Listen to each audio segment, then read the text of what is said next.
마지막으로 이제 문화와 웰빙에 대해서 얘기를 할 건데요. 네, 문화와 웰빙은 개인주의 문화와 집단주의 문화로 나눠서 얘기를 할 거예요. 그래서 개인주의 문화는 아무래도 미국으로 좀 대표가 되죠.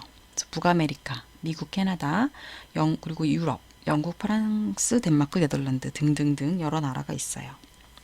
집단주의는 우리나라가 속해 있는 동아시아, 그리고 중동, 아프리카, 라틴 아메리카 이런 쪽이에요. 그래서 개인주의 문화권은 개인의 권리와 책임, 자유를 강조를 합니다. 그러다 보니까 자기가 자기를 믿는 자기 신뢰라던가 독립성, 자기 방향감, 개인 선택 이런 것들 중시되고 자기 주장을 하는 거에 대해서 좋게 평가를 해요.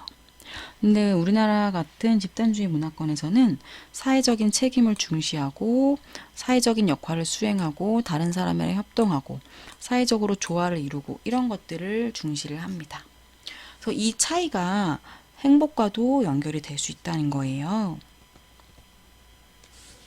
여러분은 개인주의 문화권이 더 행복할 거라고 생각하세요? 집단주의 문화권이 더 행복할 거라고 생각 드세요? 둘의 차이를 보면 개인주의 문화권에서는 중요하게 생각하는 가치가 행복해지는 거예요. 행복해지는 거. 그래서 행복해지는 걸 매우 강조를 합니다. 긍정적인 태도를 가져라. 너 자신에 대해서 좋게 느껴라. 이런 것들을 매우 강조를 해요. 그래서 개인주의는 어렸을 때부터 자기에게 행복과 만족을 주는 선택을 하도록 격려를 받습니다. 이 사람들은 인생의 중요한 목표, 그리고 내가 어떤 선택을 할까 고민이 될 때 어떤 걸 기준으로 하냐. 행복. 내가 행복하기 위해서 어떤 선택을 해야 되지? 그리고 나에게 좋은 느낌. 남들은 A를 더 좋다고 하지만 난 B가 더 좋은 걸 뭐. 그럼 난 B를 선택해야지. 이렇게 하는 게 개인주의에서 강조가 돼요. 그리고 개인의 정체성을 추구하도록 하는데요. 진정으로 너 자신이 되라. 너답게 살아라. 이게 개인주의의 특성이고요. 그리고 재밌는 건 개인주의의 사람들은 보통 자기 자신을 난 남들보다는 좀 잘났지. 이렇게 생각을 한다고 해요. 이게 약간 거만하다라기보다는 그냥 자기에 대해서 되게 좋게 평가를 하는 거예요. 근데 이게 사실은 우리가 행복하기 위해서는 겉으로 이렇게 말하고 다니면은 이제 사람들이 싫어하겠지만 속으로는 이렇게 생각하고 사는 게 훨씬 더 행복하거든요. 네. 이제 집단주의 문화를 보면 여기서의 행복은 다른 목표들보다는 덜 중요합니다. 여기서 문화적으로 정해진 목표라는 거는 뭐 가족을 이룬다거나 뭐 성공을 한다거나 이런 거겠죠. 그래서 집단주의에서의 삶의 만족은 어떤 개인적인 기준보다는 외부적이고 규범적인 기대에 더 많이 기반을 둔다. 그 얘기는 내가 나 혼자 만족하면 된다 이게 아니라 사람들이 인정해 주는 걸 했을 때 삶의 만족이 되는 거예요. 그래서 남들이 봤을 때 좋은 직업, 남들이 봤을 때 좋은 어떤 집에 살거나 남들이 봤을 때 뭐라고 할까요? 뭐 좋은 결혼 생활이라고 해야 되나? 이렇게 남들의 기준에 좀 좌우가 많이 됩니다. 그리고 동아시아 문화 전통에서는 행복이나 삶의 만족, 긍정적인 정서를 느끼는 거 이런 게 중요한 관심사가 아닌 거예요. 그래서 행복과 삶의 만족을 덜 중요시 여긴다.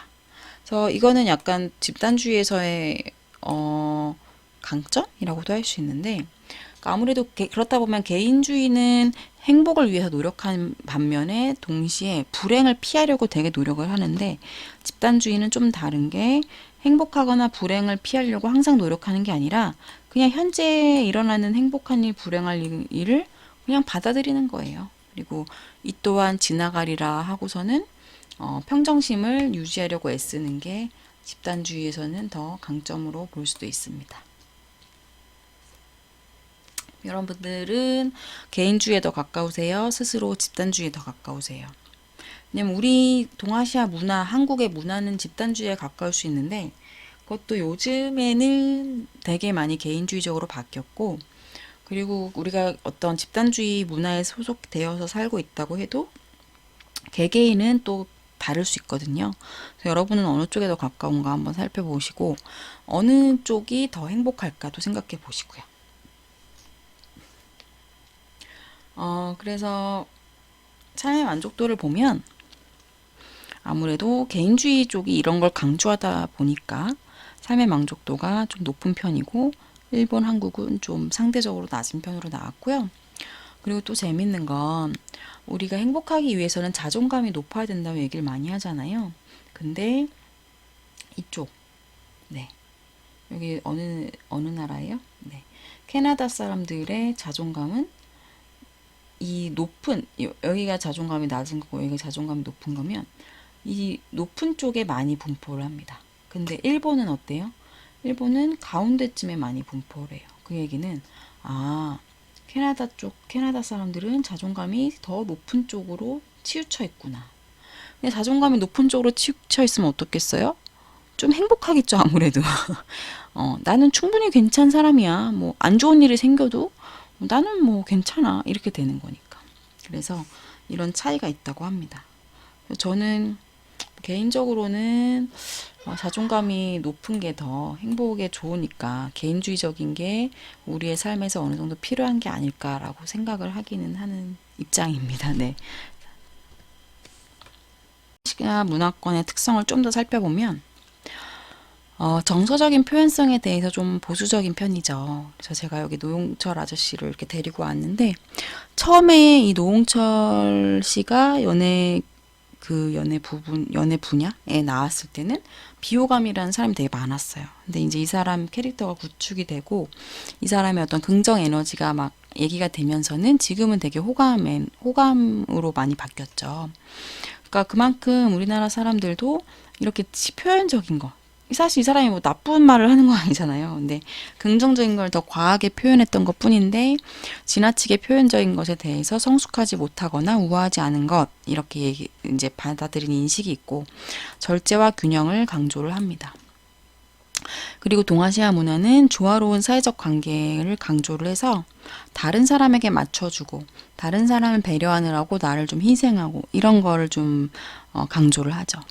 그리고 자기 비판적인 태도가 있어요. 그래서 어, 아까 개인주의에서는 내가 나 잘난 맛에 사는 건데 이런 동아시아 문화에서는 겸손해야 되고 내가 부족하다고 내가 얘기해야 되고 그런 걸 통해서 주위에서 아니야 너 충분히 괜찮아 이렇게 동정적이고 지시적인 반응을 이끌어내기도 합니다. 그래서 이런 특성이 있기 때문에 이런 행복에도 그런 특성이 반영이 되는 것 같아요. 그래서 여러분들 이 문화적인 거에 대해서 한번 생각을 해보시고 자기 생각을 정리해 보시면 좋을 것 같아요.